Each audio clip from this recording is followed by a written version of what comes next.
They say in Washington that a scandal is when somebody accidentally tells the truth. That's a little bit what's going on with Stephen Wolfe's book, The Case for Christian Nationalism. He tells the truth about Christian nationalism from a Christian nationalist perspective, and I think it's kind of scandalous. But it's helpful in that he does define what he means by Christian nationalism. And it turns out that he and I agree on one thing, that Christian nationalism is different from patriotism, and that it's very different from the phrase, well, if I'm a Christian and I love my country, then I must be a Christian nationalist. By self-identifying as a Christian nationalist and then talking about it, it helps all of us to understand it better. So I plan to do several videos responding to different aspects of this book. But today's video is mostly just going to focus on Stephen Wolfe's definition of Christian nationalism from the book. Now, the first point I want to make isn't about his actual definition, but it's crucial in understanding what motivates him and understanding the definition. So Wolfe, it turns out, is driven by something like Nietzsche's concept of the will to power. It's everywhere in the book, and it's in his public statements. He's not writing a dry philosophical treatise. He's really writing this to urge Christian men to be bold and to take action. He thinks that Christians have gone soft and that we've accepted a passive sort of a view of the world, and so that we're focusing on a future heaven and ignoring a real battle that's going on in the here and now. And that's a super important understanding if we want to understand what I think is the damage that this book could do if people actually were to take it seriously. So let's hear him in his own words about this will that he's talking about.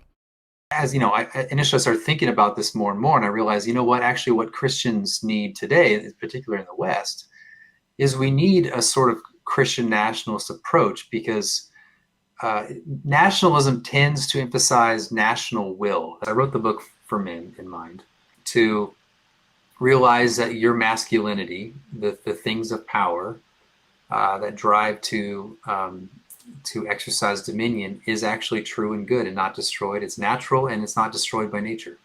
If we don't will it into existence, it's not going to happen. Right. because it's necessary for man to actually act for it to happen. So that's kind of that's why I emphasize the will throughout the book. I don't think it could happen when women are generally kind of in charge. There's what I call kind of a gynocracy. One of the things that you see is this, because of empathy within gynocracies, you have this very strong egalitarian appeal. A lot of times the men who are very assertive and agonistic, who want to actually compete with one another, kind of are suppressed, and everything has to be extremely cooperative and equality driven. And in the end, you don't actually have the naturally superior people arise to the top. Mm. And the benefit of like a masculine leadership, to my mind, is that men can compete aggressively with one another, and they can debate and they can fight each other, and they in a way can self-sort into hierarchies. You have to wonder what are men for in a society that is dominated by kind of a very strict egalitarian governing principle. Now, this book appeals to the sort of weak men who follow somebody like Doug Wilson in Moscow, Idaho, who's the publisher of this book. Guys like this tend to feel emasculated by living in a pluralistic society, and Wolfe calls it a gynocracy. And this book calls these guys to arms without really giving them anything like a constructive or a coherent direction for their actions. He talks about Christians being willing to seize power, but he's entirely unclear about what that should look like. Now, given our Constitution, the only way that his vision could come about would be if people actually overthrew our current system of government. And he's not calling people explicitly to do that, although he comes kind of close in some ways. But he promotes the idea of taking strong, willful action And he doesn't explicitly tell his readers what to do with that action, who to take that action against. But he lists a lot of different enemies throughout the book to Christianity. And I just found it hateful. I mean, it's intellectualized hate because it's the kind of hate that you get from a person who sees himself more as a J.R.R. Tolkien character than a Rambo. But make no mistake, this is a book that's driven by resentment, and it's stirring up resentment in its readers. And it's calling them to take forceful action against someone in the name of old-time religion. How could that go wrong? So let's get to Wolff's definition of Christian nationalism. For Wolff, he says, Christian nationalism is a totality of national action consisting of civil laws and social customs conducted by a Christian nation as a Christian nation in order to procure for itself both earthly and heavenly good in Christ. Now, I'll spend several videos unpacking all of what he says, but right here we see some of the problems with this approach. First of all, he doesn't define nation, and that leads to some real problems. At one point, he does say, a nation properly understood is a particular people with ties of affection that bind them to each other and their place of dwelling. But the way that he describes this people with ties of affection, sometimes it could be a family or an extended family or a tribe. Sometimes it does apply to the U.S., I think, in his thinking, but he sees the U.S. more as an empire of a bunch of different nations. But one upshot of how he talks about nationhood is that he thinks that we should seriously curtail almost all immigration from the United States, not just illegal immigration, but just cut off immigration, because he says we need a few generations to just be together as we are, to discover who we are and to build those bonds of affection and memories of fighting in wars together and that sort of thing. Now, he talks about this a lot, both publicly and in the book. And it's a really convenient way to bypass one of the most serious critiques of his philosophy, which is that he seems like he's bent on excluding certain types of people in order to preserve white Christian culture. But he's very careful to point out that that's not what he's doing. It's not about ethnicity, at least in the U.S., because we have such a mix of ethnicities here already. But the part that he doesn't say out loud is that when you do shut off immigration completely for a few generations, you can maintain the current balance of power. It's a way of dealing with white Protestant terror at losing our privileged place in the culture without explicitly saying that that's what he's talking about.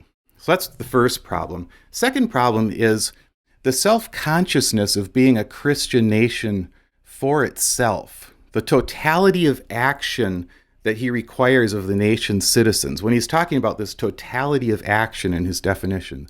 Now, one of the beautiful things about being an American is that you can love your country, you can fight for your country, you can love the freedoms that come with being an American, but you don't have to take on a specific identity that gets pushed on you as an American. It means a lot of different things to a lot of different people.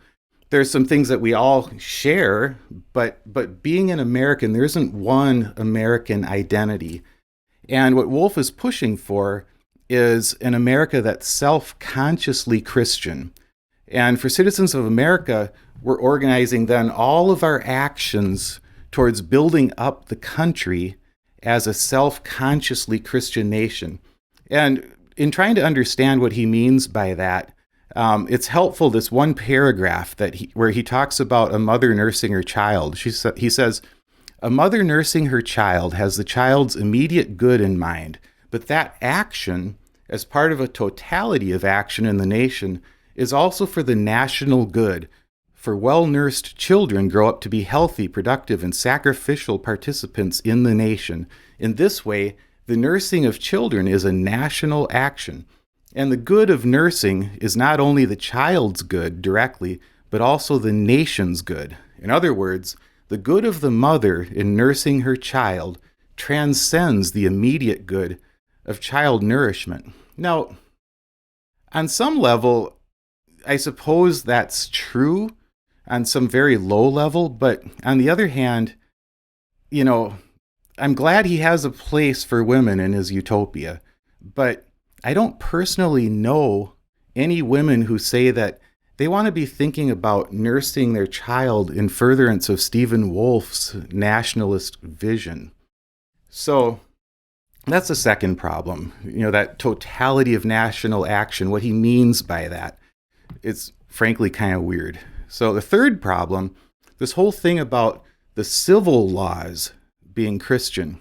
Now, we're not just talking about our laws being just or our laws being moral or being influenced by Christian ethics of the voters who vote for these people who make the laws. We're talking about explicitly Christian laws, and specifically Protestant, by the way. He believes in a pan-Protestant America. So that's his dream scenario. But how does he bring that about? So this is how he would do it. He says, viewed as a whole, the Christian nation acts for itself by a three-step process. First, it achieves a national will for itself. Second, that will is mediated through authorities that the people institute.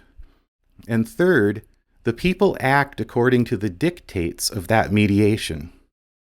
So if we look at this closely, how do you achieve a national will for ourselves in the U.S.